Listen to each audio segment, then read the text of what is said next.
RMT Union. Pleased to welcome you, Eddie Dempsey. Thanks, Shelley. Thanks, everybody, for turning out. It's a really, really important meeting. It's great to see so many people have given up their evening to join this meeting. First of all, I want to thank Stop the War, actually. I was speaking to our national president about the role you play, Shelley, and I got to talking to Alex about Stop the War and its impact on me as a young trade unionist. One of the first major political demonstrations I took part in was organised by Stop the War. My trade union is a founding member affiliate of Stop the War, and it's played a major role in my political development, I think, as an individual over many years. And I have to say, the bravery that people have shown in this organisation, come what may, despite seeing many people blowing in the wind politically, when times have got tough, Stop the War has kept to the path. And even though I'm not on social media, you can't avoid social media, even if you're not on it like me. I still got WhatsApp, and people send me tidbits, if you like, from social media. And I was pleased to see John Rees on LBC absolutely dishing out some clarity to whoever was interviewing him on there about Britain's role in Yemen and the fact of how insane it is that we're now bombing a former colony in support of a genocide, supposedly to protect shipping over protecting the lives of Palestinians who we're watching, as was said by Louise, facing a genocide being live streamed to us in real time.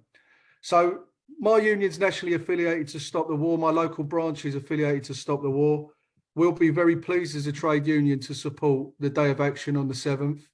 I think it's extremely important that all trade unions mobilise to the best of their ability locally to get people from their local branch and their workplace turned out on demonstrations whenever they can. So I've tried to be on as many of the national demonstrations as I can. I've tried to encourage presence from my branch locally and from my union more generally. But I have to say, I've taken a bit of a backseat in this latest set of protests, because what's been unfolding in Gaza since October, recognising obviously this is a long-lasting oppression that's taken place for many decades. This has really badly affected my partner, and she's wanted to make sure that she's able to go out and sometimes take our children to attend as many of the demonstrations as she possibly can. So I've taken up more of a babysitting role on occasion with respect to some of these demonstrations, but I've spoken at some and supported them as best I can. And what we're seeing is really remarkable. And I just want to say, for some of us who've been protesting and campaigning in support of the Palestinian people for a significant period of time, it's easy to become cynical. It's easy to look at the cycle of what takes place. Israel launches a massive assault on either Gaza or the West Bank, butchers thousands, hundreds of people, many children. There's a worldwide spread of protests, and then eventually there's a ceasefire, and it's almost like the safety valve is opened, and that takes the steam out of the protest movement. Everything quietens down, and then we go back on the cycle again. But this time around, I do believe it's different, and I've been convinced of that by my partner Bethany. She talks to me about it all of the time. And I think there's a whole generation of younger people now who have been exposed to this for the first time, who haven't been on demonstrations over many, many years.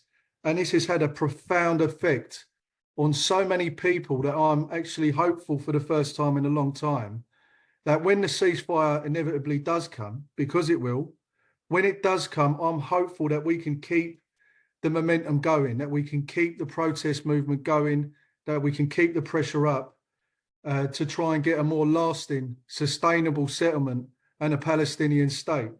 I know that's hopeful, but I think on this occasion, things are different. The impact on people has been different. I just want to say the International Transport Federation, we're an affiliate to. I appreciate the checkered history of that organisation, we'll say. But the General Secretary and members of its executive committee met, I think, yesterday or today, along with other representatives of global trade union federations, with Anthony Blinken. And despite all of the criticisms you might have of those organisations, there was a clear demand made to Anthony Blinken by representatives of the global trade union federations for an immediate ceasefire in Gaza. Now, this is a trade union issue, obvious for the reasons that have been set out by other speakers, that we side with the oppressed because of the complicity of some of the industries and companies we organise in and all of the rest of it.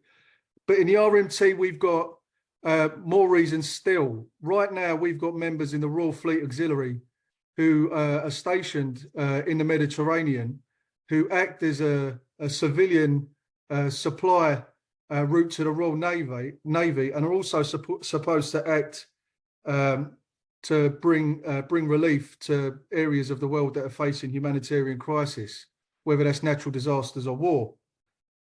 So our members are in danger. Our members in our affiliates in shipping are in danger because of what we see taking place, because of the absolutely insane rhetoric we're seeing from Western politicians and the actions of our government deciding to bomb Yemen along with the United States. Our members are placed directly in the line of fire here. We're significantly worried about that. And I have to report to you, we're presently balloting our members for industrial action in the Royal Fleet Auxiliary, the civilian supply service to the Royal Navy in the Mediterranean. There's a ballot of our members taking place as we speak. And we will have to see how we perform in that ballot.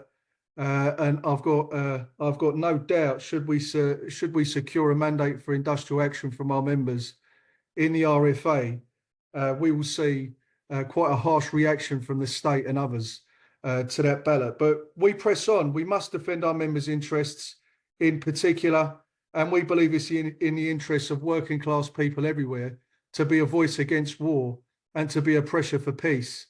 I've got to say, we're not as close to, or we don't have much influence, I'll be frank, in the Labour Party, but I was very pleased to represent our union when we met our parliamentary group on the night, if you remember, the vote was taking place on the ceasefire motions in Parliament.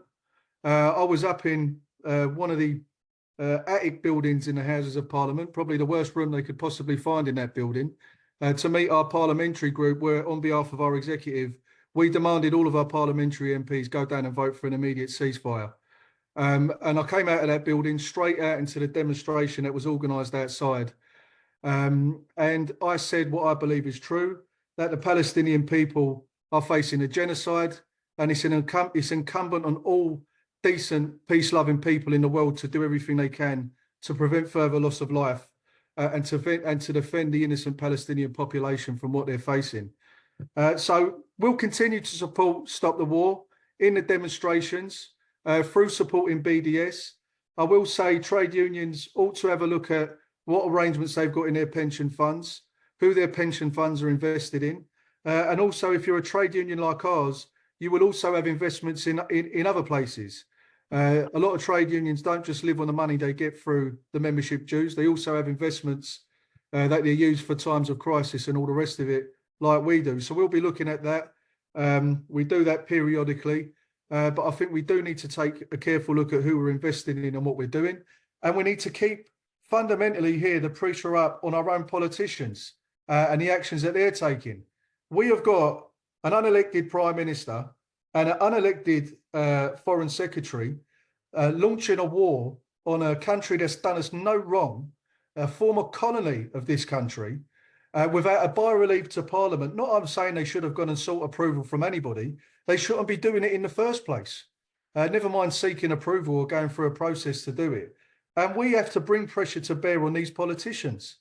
I've got to tell you one final thing is this Labour Party, we've already seen just how mendacious Keir Starmer can be and the leadership of this Labour Party across a whole range of policy issues. But Keir Starmer has just dropped the pledge to support the demand to recognise Palestine as a state. My MP is Emily Thornberry. I will not vote for Labour. I'm not going to vote for Labour. Emily Thornberry will not get my vote.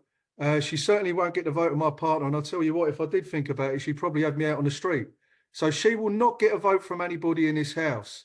And I'm of the firm belief that no politician should get a vote from any trade unionist for as long as they're refusing to support an immediate ceasefire and the establishment of a Palestinian state. No ceasefire, no vote. That's the position that we've got to have.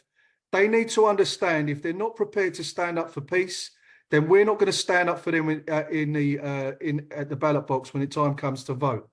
It's got to be that simple, because for all of my life, despite that very slight window of hope we had with Jeremy Corbyn, you could not find any difference between any of the political parties in this country on matters of international importance. They were all in favour of war. They were all in favour of imperialism, all in favour of arming Israel, all in favour of giving warm words around peace talks and all the rest of it, all the while fundamentally committed to supporting the slow genocide that's been taking place of the Palestinian people for many, many years. So they need to be woken up. We cannot vote for these people for as long as they're prepared to side with genocide and the destruction of the Palestinian people. So solidarity, everyone. It's great to see you all out. I have to say, I've got some great local Labour councillors. They do a fine job. But Emily Thornberry will not get my vote, and she'll get no vote from anyone in this house or on this street if I've got anything to do with it. So